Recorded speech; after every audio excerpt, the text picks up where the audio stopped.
ዝቅ የሚደረግ ስራ የለም ሐላል ሆኖ አላሁ ስብሓነሁ ወተዓላ የሚወደው ስራ ሐላል የሆነ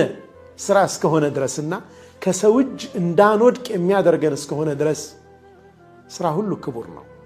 ስራ ሁሉ የተከበረ ነው የምንመርጠው መልካም ብለን የምናስበው ከራሳችን ጋር ይሄዳል ብለን የምናስበው ወይም ማህበረሰቡ ትልቅ ክብር የሚሰጠው ስራ ሊኖር ይችላል ለምሳሌ አንድ ሰው ሐኪም መሆን አለብኝ ብሎ ሊያስብ ይችላል መሐንዲስ መሆን አለብኝ ብሎ ሊያስብ ይችላል ያ ችግር የለበትም የግድ ለምን የማዘጋጃ ቤት ጽዳት ሰራተኛ ለምን ሆናለሁ አላልክም አይባልም ያንን ሊያስብ ይችላል የተሻለ ተከፋይ ሊሆን ይችላል ብሎ ሊያስብ ይችላል የተሻለ ነገር ሊመርጥ ይችላል መሆንም ይኖርበታል ትልቁ ችግር ግን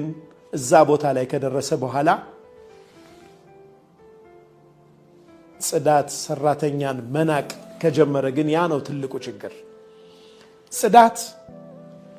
ከፍተኛ ብለን የምናስበውም ስራ ሁሉም ሐላል እስከሆነ ድረስ ክቡር ነው የተከበረ ስራ ነው የስራው ማንነት አይደለም አላህ Subhanahu Wa Ta'ala ዘንድ ተወዳጅ የሚያደርገን የስራው ምንነት አይደለም አላህ Subhanahu Wa Ta'ala ዘንድ ተወዳጅ የሚያደርገን ልባችን ውስጥ ያለ መልካምነት ነው ከሐላል ለሐላል ያለን